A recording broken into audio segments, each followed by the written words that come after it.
Bismillahirrahmanirrahim. Kita bersyukur kepada Allah karena kita diberi kemampuan untuk sholat, kemampuan untuk mengaji dan hadir, bukan karena kita gagah, bukan karena kita berumur atau masih muda umurnya, masih kuat, tapi karena karunia Allah. Bisa puasa karena karunia Allah. Di semuanya Allah memberikan karunia kepada kita. Allah Ta'ala berfirman, tidak ada kebaikan dalam kebanyakan obrolan mereka kecuali dalam obrolan orang yang menyuruh bersedekah. Jadi tidak ada kebaikan dalam kebanyakan obrolan mereka kecuali dalam obrolan orang yang menyuruh bersedekah, menyuruh kema'rufan atau mendamaikan di antara manusia. Nah, ini dimaksudnya kecuali obrolan-obrolan yang mengungkapkan ketiga hal itu, begitu. Jadi tadi pertama bersedekah, yang kedua apa? Yang kedua adalah kema'rufan, yang ketiganya mendamaikan di antara manusia. Itu obrolan yang paling bermakna gitu. Kan orang suka ngobrol kemana-mana gitu ya. Bahkan ada orang yang pengantar ngobrol itu, pengantar tidur itu dengan ngobrol sampai akhirnya tidak sadar gitu ya. Nah, kalau menurut ayat ini yang kita bahas, obrolan-obrolan itu tidak ada gunanya, tidak ada manfaatnya gitu. Dan memang kebanyakan orang ngobrol kemana-mana tidak jelas. Yang bermanfaat, yang memiliki makna gitu ya, itu sebaiknya obrolan-obrolan yang menyuruh kepada bersedekah, menganjurkan. Nah, sekarang mau akhir Ramadan ya, jadi kita menganjurkan anak-anak kita, udah hitung kekayaan Anda berapa sih gitu. Udah zakat belum? Nah, orang tua itu berhak menanyakan. Udah zakat belum? Udah Pak, zakat fitrah itu zakat sedekah lainnya ada enggak itu? Mungkin sedekah sekarang sedang musim berlipat-lipat pahala, tinggal 2 hari lagi, cobalah keluarkan sebagian. Itu panggil orang-orang yang bisa menerima kebaikan itu gitu. Nah, jadi itu bagus gitu. Selesai makan, Mama udah sedekah kemana saja nih? Kalah koret gitu ya, hari bulan Ramadan teh ya tambah pedit, nah jangan begitu, harus tambah bager. Jadi memang diberi kita terima, tapi kita tetap posisi kita ingin menjadi pemberi gitu. Jangan terus narima ngahep-hep begitu ya. Harusnya kapan kita memberi? Sudah memberi kepada siapa saja gitu. Nah, obrolan dengan istri, dengan anak, dengan majelis taklim gitu ya, dengan siapapun, maka obrolan-obrolan tentang bersedekah itu obrolan yang paling baik, yang paling bermakna. Karena itu mengingatkan akan titipan Allah, mengingatkan akan karunia Allah, menitipkan akan pemberian dari Allah Subhanahu wa taala. Yang kedua, kema'rufan, hal-hal yang baik-baik, itu bicara yang baik-baik gitu ya. Kemudian juga mendamaikan di antara manusia. Mungkin ada yang pasea gitu, ada yang tidak akur. Biasanya yang tidak akur itu keluarga, biasanya suka ada gitu ya. Kakaknya dengan adanya tidak alakur gitu, atau dengan tetangganya tidak mesra gitu ya. Nah, di situ kalau kita mendamaikan itu lebih baik, lebih utama. Jadi ada berapa? Ada 3 hal yang lebih bagus dari obrolan-obrolan yang tidak bermakna. 1, obrolan tentang bersedekah, sedekah. Yang kedua, tentang kema'rufan, hal-hal yang baik. Misalnya kalau buang sampah jangan ke sungai, jangan ke selokan gitu. Buanglah sampah pada tempatnya misalnya gitu ya. Itu kema'rufan gitu. Kemudian juga mendamaikan. Nah, itu yang ketiga. Jadi maksudnya kecuali orang-orang yang mengungkapkan ya ketiga hal itu sebagaimana ditegaskan dalam hadis yang diriwayatkan oleh Ibnu Mardawai dari Ummi Habibah, dia berkata, Rasulullah SAW bersabda, kalamubni Adam. Nah ini, kalamubni Adam kulluhu alaihi illalahu ataupun alaihi lalahu. Nah itu, di kalamubni Adam kulluhu alaihi lalahu illa dzikrillahi azza wa jalla au amrin bima'rufin au nahyin an munkarin. Tuh. Semua ucapan anak Adam itu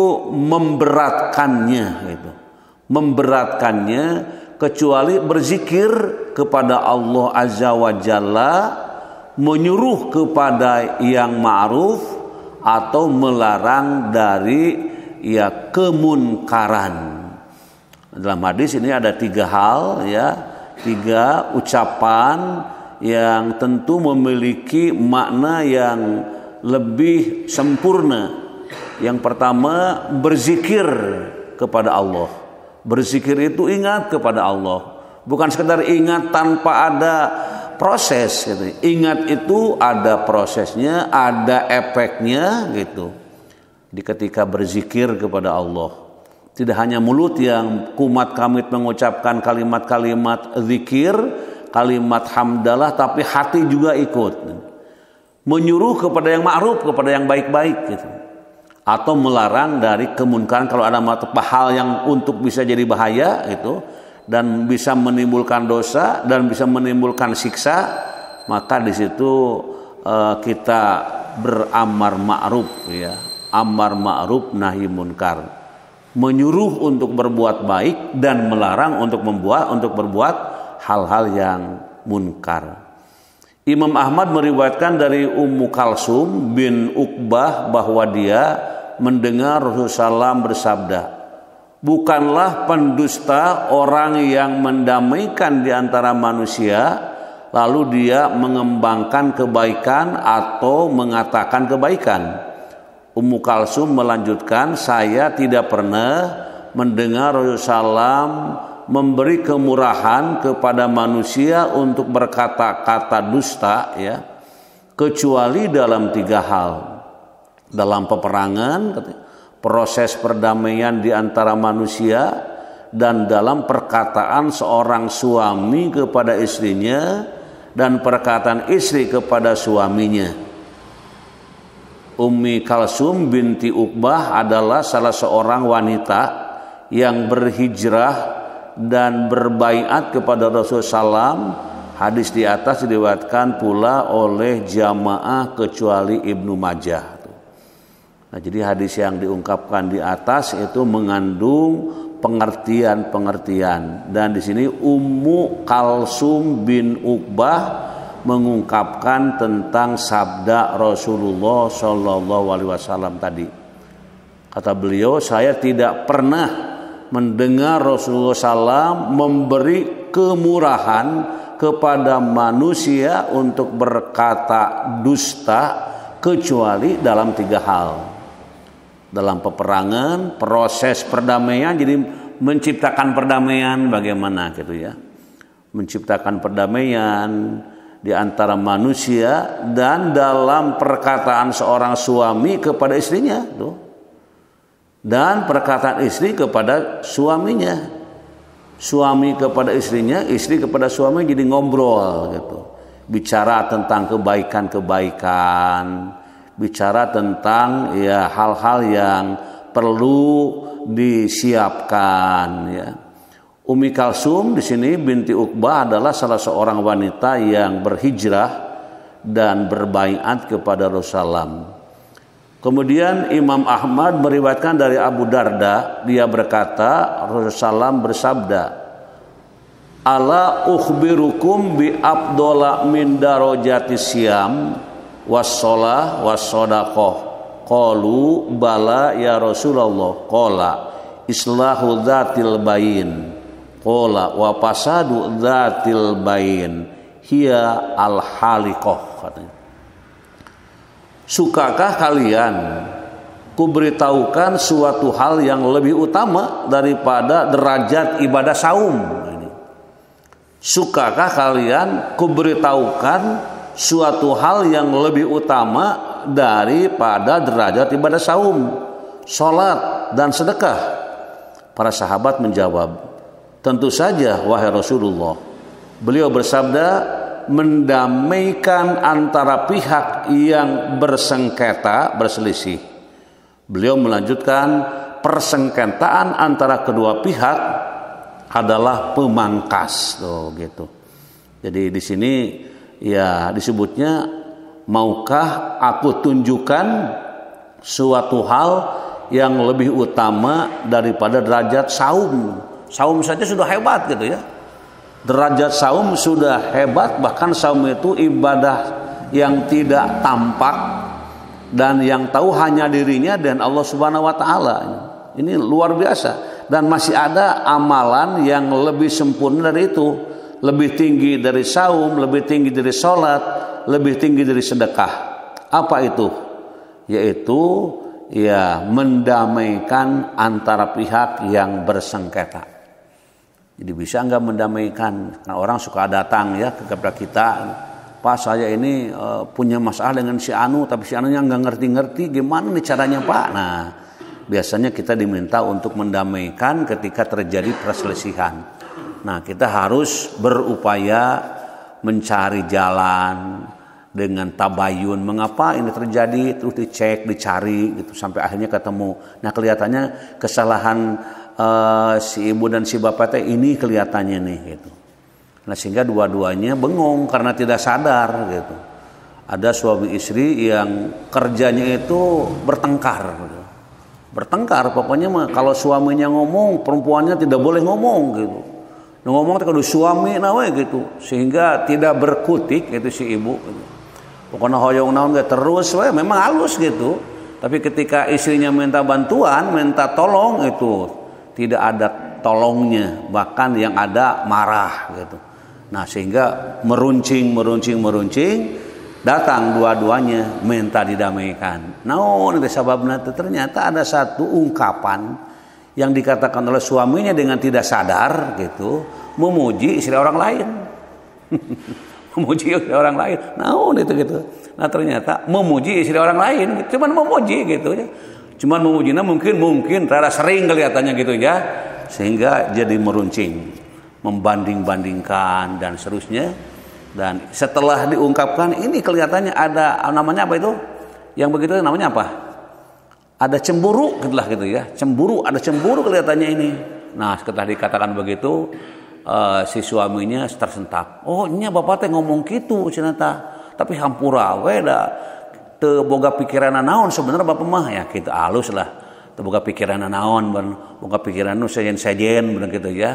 Tapi setelah itu kan jadi akhirnya sadar bahwa hal ini teh tidak boleh menjadi sebab meruncing, sebab yang namanya wanita itu sangat sensitif. Jadi sangat mudah untuk masuk ke dalam perasaannya gitu. Jadi mudah untuk langsung berpikir lebih mendalam. Kunaon tara biasa ngomong kieu jadi ngomong kieu. Nah, jadi gitu. Jadi memang ada yang namanya wanita. Dan termasuk laki-laki katanya suka egois gitu ya. Tapi para wanita sudah tahu, para istri sudah tahu, suami aku mah egois, sudah tahu gitu. Begitu apapun, daya mah egois kenapa? Geus teu aneh gitu. Kalau sudah menyebutkan geus teu aneh, geus teu didenge deui, kan gitu ya.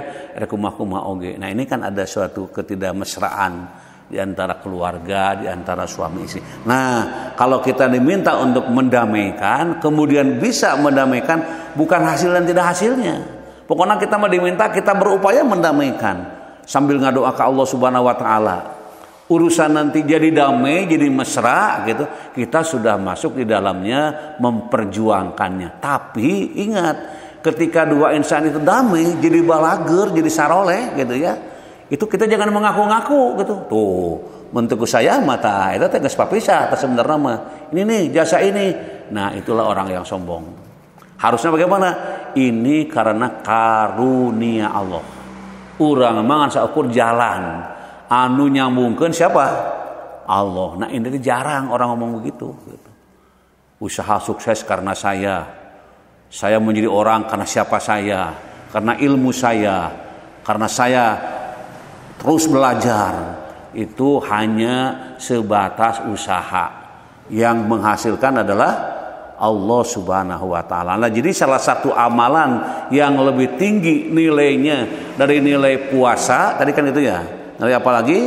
Nilai ya puasa, sholat gitu ya. Itu adalah mendamaikan orang yang berselisih. Apalagi kalau mendamaikannya antara RT, antara RW gitu ya, kelurahan, mendamaikan antar negara, itu pahalanya luar biasa. Yang ada itu usahanya, prosesnya. Urusan nanti jadi damai atau tidak itu urusan Allah Subhanahu wa taala.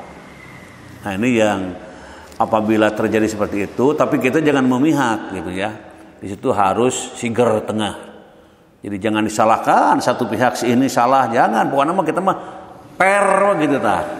Akhirnya mereka sadar sendiri. Tapi jangan lupa ketika diminta mendamaikan itu, kita wudhu dulu, sholat dulu, mohon petunjuknya, baru kita ngumpul ngariung. Dan apabila tetap keras yang terjadi, sudah tawakal kepada Allah gitu. Nah, ini terjadi, ada juga anak dan orang tua juga itu tidak damai gitu ya. Anaknya tetap nengtreng gitu. Pokoknya saya pinter, mama bodoh gitu. Nah, jadi sehingga tidak ada hormat, tidak ada sopan.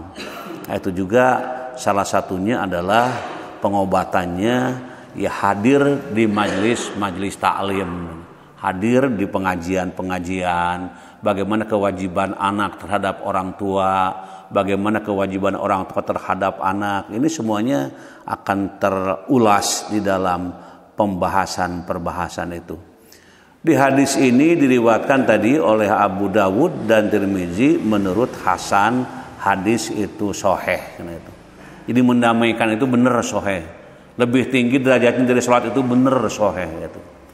Firman Allah Ta'ala, barang siapa yang melakukan hal itu karena mencari keridhaan Allah, yakni dengan ikhlas dan karena Allah, maka kelak kami akan memberinya imbalan yang besar, yakni pahala yang besar dan luas. Jadi akan dibalas oleh Allah. Firman Allah Ta'ala, barang siapa yang menentang Rasul setelah jelas-jelas kepadanya petunjuk, yakni ya barang siapa yang menempuh selain jalan syariat yang dibawa oleh Rasulullah SAW, maka dia berada pada satu sisi, sedangkan syariat berada pada sisi lain. Hal itu dilakukan secara sengaja setelah kebenaran itu nyata, terang dan jelas baginya. Firman Allah Ta'ala, dan dia mengikuti selain jalan orang-orang yang beriman. Penggalan ini memastikan sifat pertama, namun ya penentangan itu terkadang dilakukan terhadap ya bagaimana nas syar'i, dan kadang-kadang terhadap sesuatu yang telah disepakati keberadaannya oleh umat Muhammad Sallallahu Alaihi Wasallam, dan kesepakatan itu telah diketahuinya dengan jelas, dan kesepakatan itu yang menjamin terpeliharanya mereka dari kesalahan sebagai penghargaan bagi umat Muhammad dan Nabi mereka. Nah, jadi apapun harus karena Allah, karena mencari ridho Allah, mencari ya keriduan Allah, semuanya akan dibalas dengan balasan yang besar dan luas. Disebutkan balasannya balasan pahala yang besar dan luas. Itulah hadirin jemaah yang berbahagia di dalam pengajian yang kita laksanakan ini. Mudah-mudahan pengajian kita diridhoi Allah Subhanahu wa taala. Allahumma shalli wa barik wa sallim, amin. Allahumma rzuqna ilman nafi'an wa rizqan wasi'an wa shifaan min kulli da. Allahumma yassir umurana, Allahumma faqihna fid din, waghfir lana wa liwalidayna warhamhuma kama rabbayana shighara. Rabbana hablana min azwajina wa dzurriyyatina qurrata a'yun waj'alna lil muttaqina imama. Rabbana zalamna anfusana wa illam taghfir lana wa tarhamna lanakunanna minal khasirin. Allahumma afini fi badani, Allahumma afini fi sam'i, Allahumma afini fi basari, la ilaha illa anta. Allahumma afini fi badani, Allahumma afini fi sam'i, Allahumma afini fi basari, la ilaha illa anta. Allahumma afini fi badani, Allahumma afini fi sam'i, Allahumma afini fi basari, la ilaha illa anta. Rabbana atina min ladunka rahmah wa hayyi' lana min amrina rasyada. Rabbana atina fid dunya hasanah wa fil akhirati hasanah wa qina adzaban nar wa adkhilna jannata ma'al abrar ya azizu ya ghaffar ya rabbal alamin. Subhana rabbika rabbil izzati amma yasifun wa salamun alal mursalin walhamdulillahi rabbil alamin.